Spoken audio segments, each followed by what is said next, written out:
जी welcome back ख़वातीन हज़रात, खुशामदीद कहते हैं आपको प्रोग्राम सुबह हिदायत में।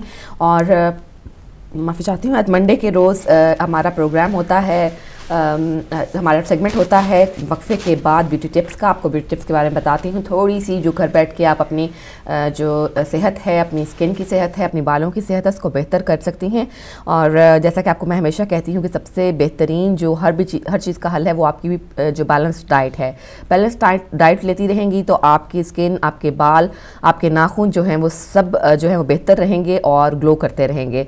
लेकिन इसके अलावा अगर आप उसकी बैरूनी तौर पर भी ज़ाहिर है थोड़ी सी अगर उसको कोशिश करेंगे कि ये ठीक रहे, तो उसमें भी बहुत जो है आपको इन छोटी छोटी टिप्स से जो है वो हेल्प मिल सकती है। आज हम बात करेंगे अपने भाइयों के बारे में। मुझे लगता है कि ऐसी बात नहीं है कि मर्दों को जो है वो अपने ऊपर तवज्जो नहीं देनी चाहिए या उनको अपनी स्किन पर तवज्जो नहीं देनी चाहिए। है तो हम सब इंसान हैं, ज़ाहिर है थोड़ा अल्लाह ने ज़ाहिर है औरत को एक उसका डिफरेंट नेचर है उसको बनने संवरने का, और अपनी जो अपने निगहदाश्त करने का जो है वो कुछ ज़्यादा शौक़ होता है। लेकिन मर्दों को भी आजकल कम नहीं होता। और मर्द हज़रात ख़ास तौर पर जो हमारी नई नौजवान नस्ल है उनको अपने मज़ीद पुरकशिश बनाने के लिए जो है वो कोशिश करते रहते हैं। मार्केट में मौजूद जितनी भी प्रोडक्ट्स होती हैं और इस्तेमाल करके कोशिश करते हैं कि अपनी शख्सियत को जो है वो मज़ीद निखार सकें। तो जिल्द की हिफाजत जो है वो मर्दों के लिए भी उतनी ही अहम है जितनी कि ख़वातीन के लिए, और इस सूरत को नज़रअंदाज नहीं करना चाहिए। अगर जो लड़के हैं, नौजवान लड़के हैं, वो अगर स्किन की अहमियत को जो है वो जान लें तो इनकी स्किन भी इतनी ही सेहतमंद होगी जितनी कि जो जिस अंदाज से ख़वातीन अपनी स्किन की हिफाजत करती हैं, इसी तरह से जो हमारे बच्चे हैं, लड़के हैं, वो भी अपनी स्किन की जो है वो बेहतरीन तरीके से हिफाजत कर सकेंगे। सबसे पहली बात तो ये है कि सबसे पहले आपको मैंने बात की कि अपनी डाइट को सबसे बेहतर रखिए, और अगर डाइट के बाद अपने मिजाज को जो है वो खुशगवार रखने की कोशिश करें।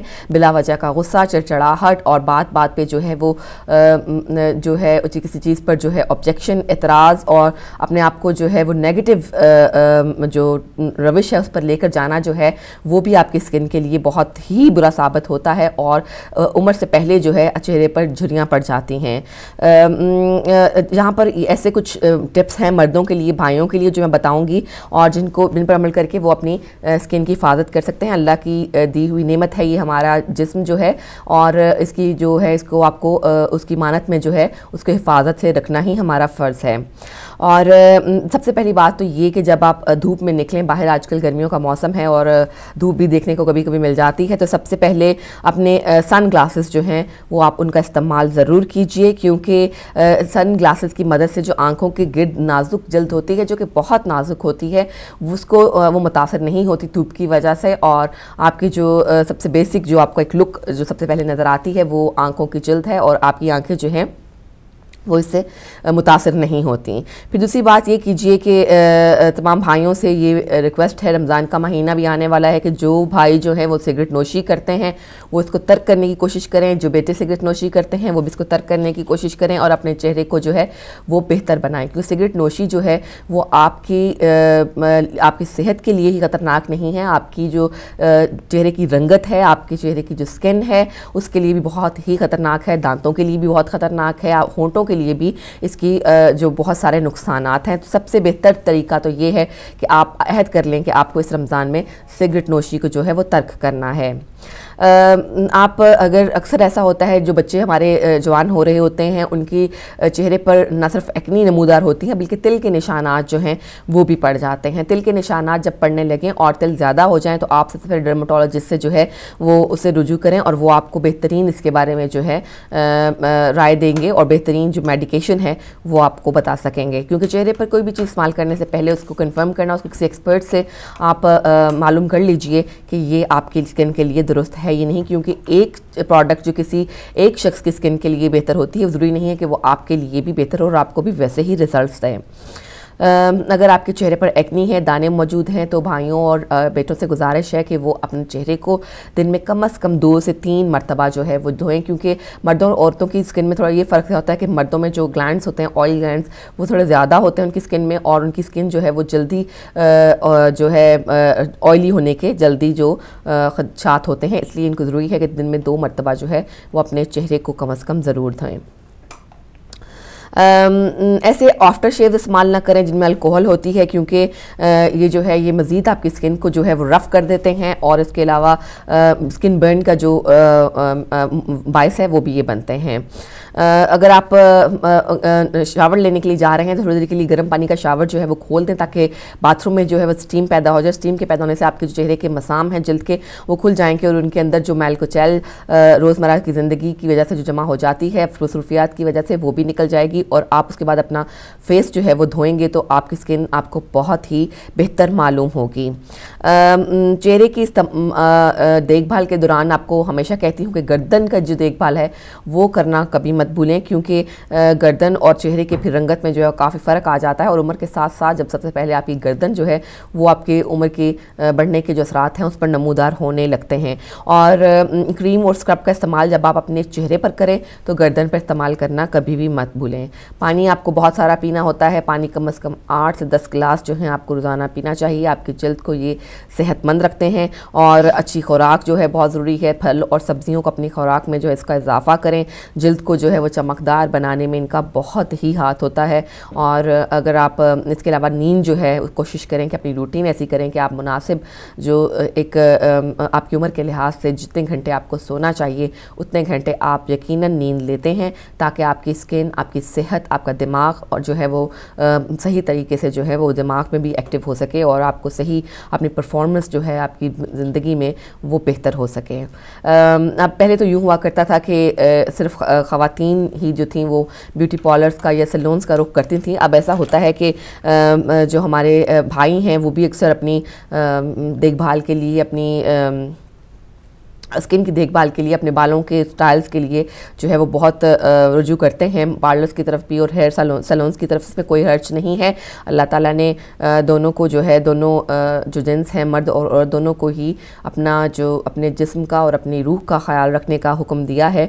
तो लेकिन ये याद रखिए कि जो प्रोडक्ट्स जो हैं वो ख़वातीन इस्तेमाल करती हैं वही मर्द भी अक्सर इस्तेमाल करते हुए पाए जाते हैं। हालाँकि दोनों की जो स्किन है उसमें बहुत ज़्यादा फ़र्क है। औरतों की जिल्द जो है वो आम तौर पर नरम और नाजुक होती है, जबकि मर्द हज़रात की जो जिल्द है वो कम ही नरम होती है, जिसकी वजह से इन्हें ज़्यादा असर दिखाने वाली प्रोडक्ट्स की ज़रूरत होती है जो थोड़ी स्ट्रॉन्ग हो औरतों की प्रोडक्ट्स की निस्बत। यही वजह है कि जब आप ब्यूटी सैलून्स जाते हैं तो आपको जो है वो सही राइट जो प्रोडक्ट होती है आपके लिए वो आपको बताते हैं कि आपकी स्किन के लिए बेहतरीन प्रोडक्ट कौन सी है।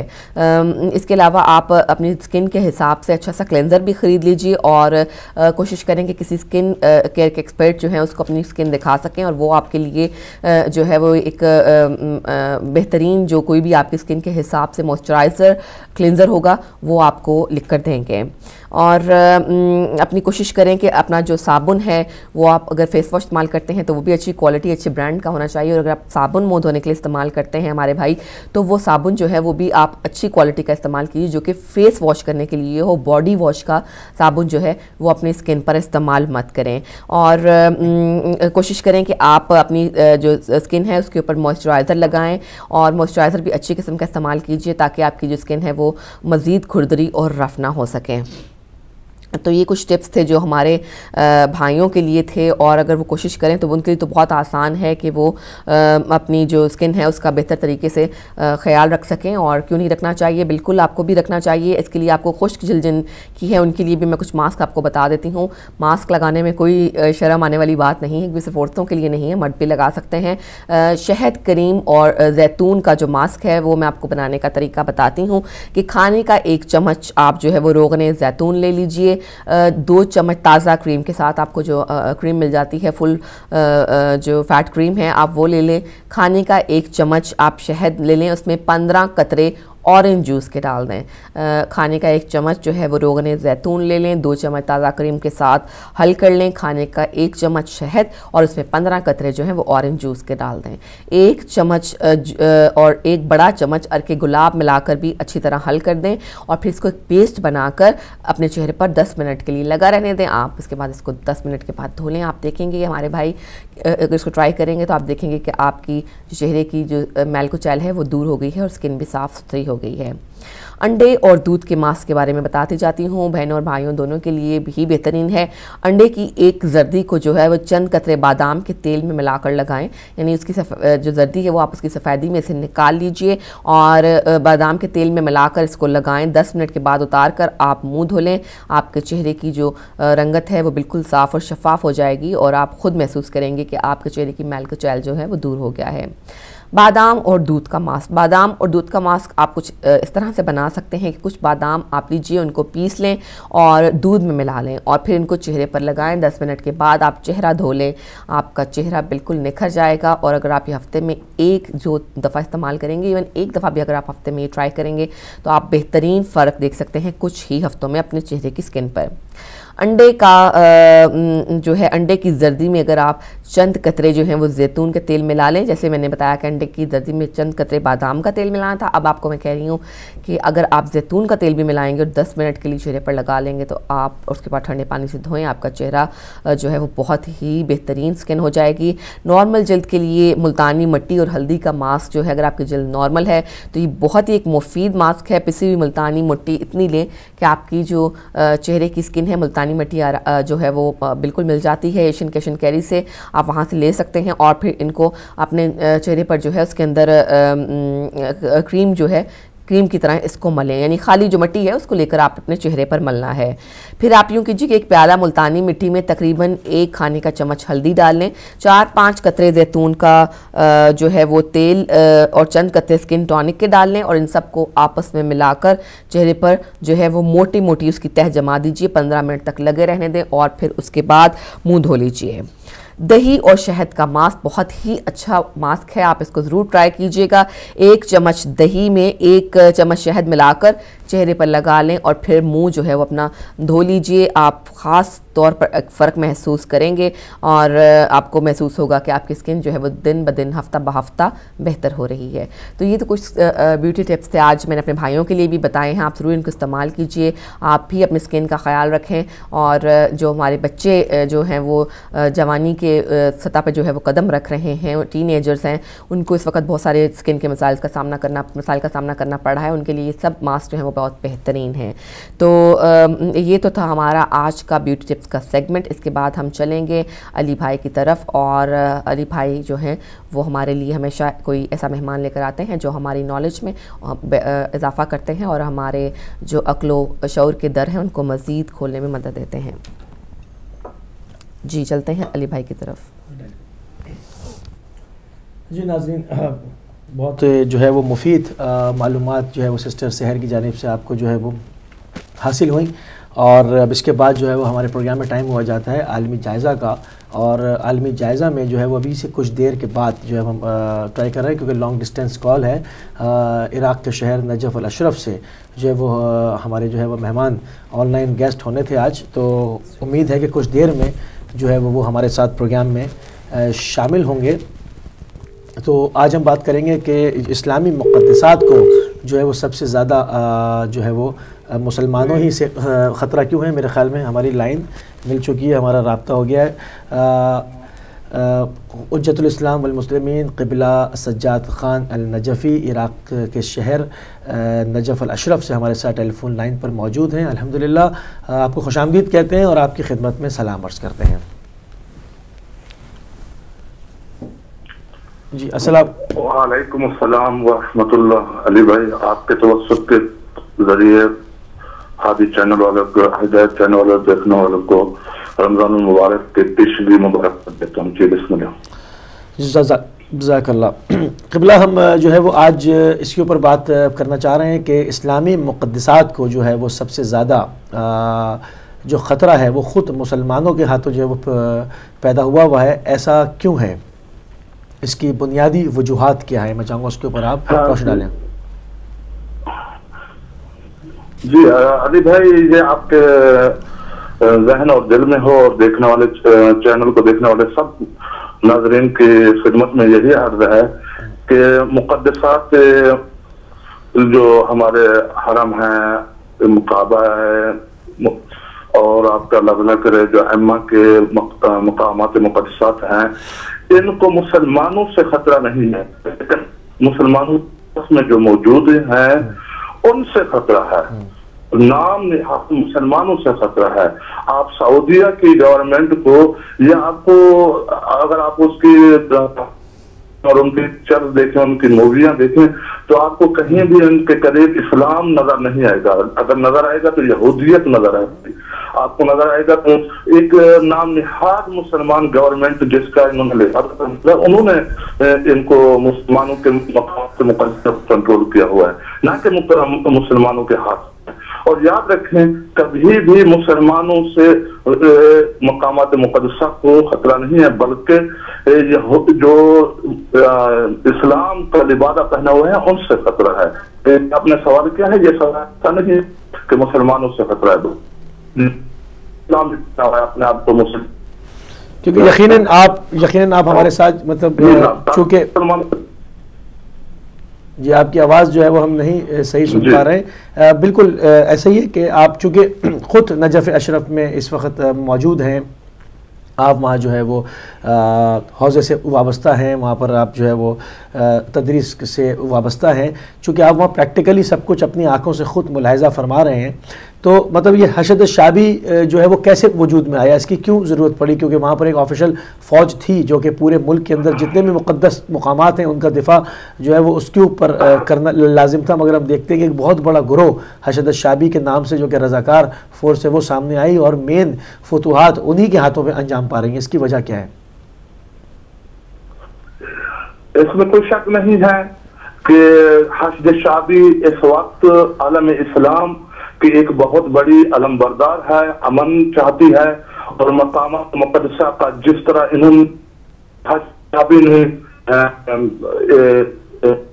इस तरह किसी और ने काम नहीं किया।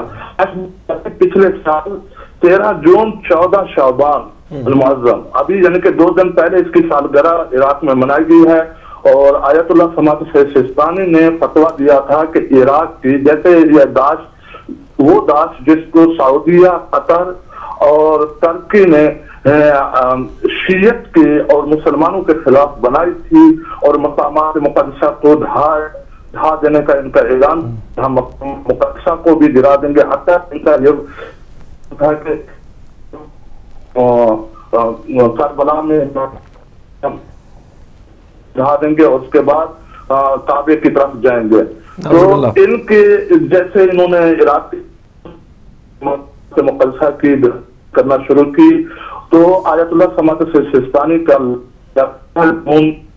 को शाबान बनता था, तो आपकी आवाज साफ नहीं आ रही है, थोड़ी सी आपके बहुत बड़े मन। अब आवाज सारी आ रही है मेरी? जी जी थोड़ी सी डायरेक्शन चेंज कर लें, थोड़ी पोजीशन। जी जी जी फरमाइए।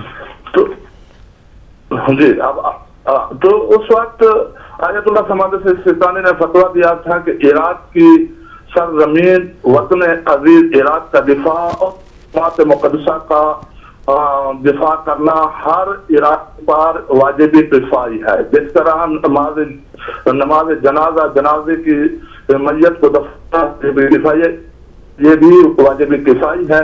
तो उस वक्त जैसे ये फतवा हो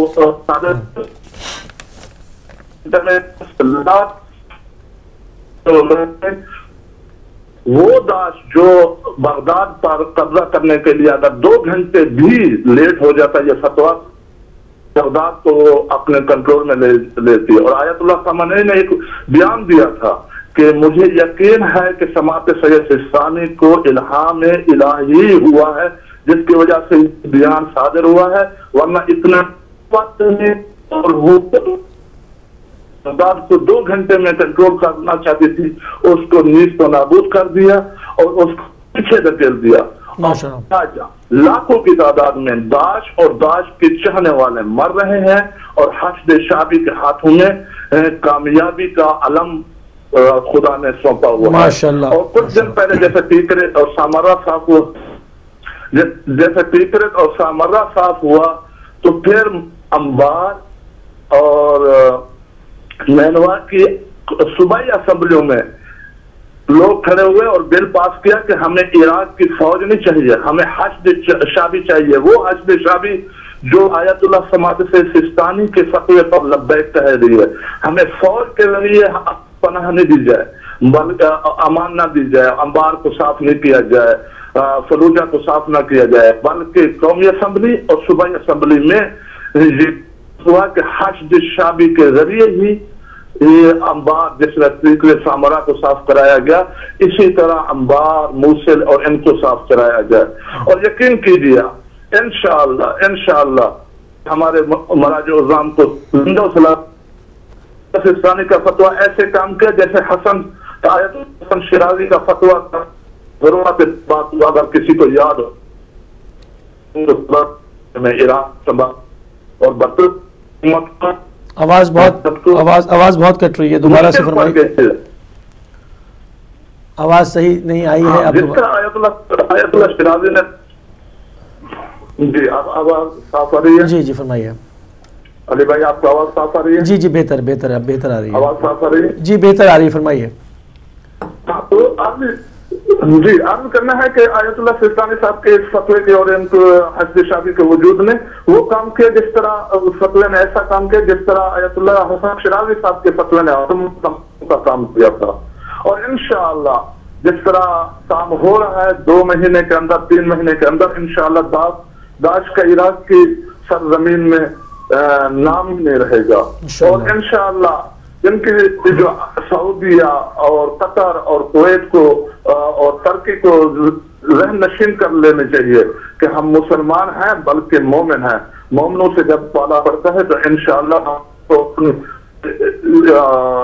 बिल्लों में छुपने के लिए हम मौका नहीं देंगे इंशाअल्लाह। इराकी नौजवान इंशाअल्लाह अपने पांव पर साबित कदम है और अपने मकामात मुक़द्दसा था, और वो मुसलमान जो नाम निहाद हैं उनको बताना चाहते हैं कि हम ही मोमिन हैं, हम ही वो ही आदमी मोमिन और मुसलमान हो सकते हैं जो मकामात मुक़द्दसा की हिफाजत करना चाहते हैं। वो तो नहीं हो सकता जो अंदर पीते रहे और ये करते रहे।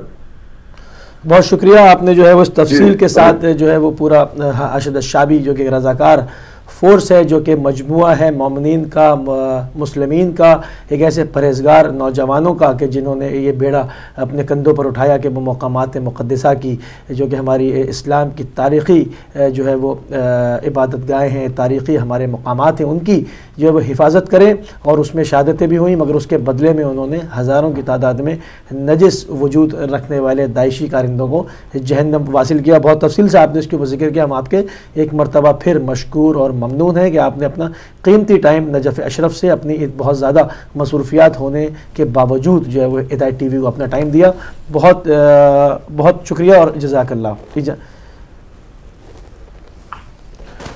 तो नाज़रीन हमारे साथ शामिल थे मौलाना सज्जाद ख़ान अल नजफ़ी इराक़ के शहर नजफ़ अशरफ से, और तफसील पूरी बता रहे थे और आगाह कर रहे थे कि किस तरह जो है वो हश्द शाबी जो कि एक मजमुआ, जैसे कि मैंने कहा कि एक मोमिनीन का, मुस्लिमीन नौजवानों का एक मजमुआ है जिन्होंने अपने कंधों पर बेड़ा उठाया कि वो तमाम इराक़ की मकामात मुक़द्दसा की हिफाजत करेंगे, चाहे उसमें उनकी जानें क्यों ना जाएँ। और बहुत कम तादाद में जो है वो उनकी जानों का नजराना उन्होंने दिया है, और इसके बदले में जो है वो एक बहुत कसीर और बड़ी एक तादाद में, जो कि एक बहुत बड़ा लार्ज नंबर है, उसमें दाइशी हैवानों को जो है वासिले जहन्नम कर दिया है। और वो फरमा रहे थे कि अब चंद महीने ही की बात रह गई है कि पूरे इराक़ से जो है वो तकफीरियत का ख़ात्मा अनक़रीब जो है वो इंशाअल्लाह हो जाएगा, जो कि एक पूरी साजिश रची गई थी, जो कि बड़े बड़े मुल्क और इसके अंदर बेपनाह दौलत का इस्तेमाल करके जो है वो चाहता कि वो करबला से होते हुए और मक्के मौज़मा तक आएँ और तमाम इस्लाम की हेरिटेज को तबाह बर्बाद कर दें। शुरू में आपने देखा कि मूसल में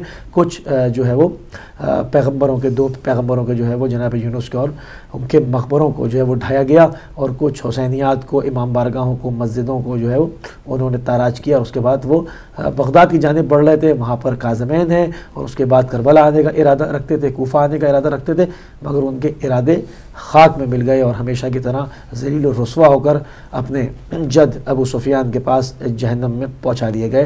तो नाज़रीन इसी के साथ जो है वो हम अपने सेगमेंट का इख्तिताम करेंगे। ये हम थोड़ी सी अपडेट इराक़ के हवाले से आज देना चाह रहे थे, जो कि उम्मीद है कि आपको कुछ आपकी मालूमात में मज़ीद जो है वो और चीज़ें खोलेगी, उसमें दर और खोलेगी। जो कि इसमें दिलचस्पी रखते हैं वो नेट पे जाके और जो है उसके अंदर ब्राउजिंग कर पाएंगे और मज़ीद मालूमात को जान सकेंगे।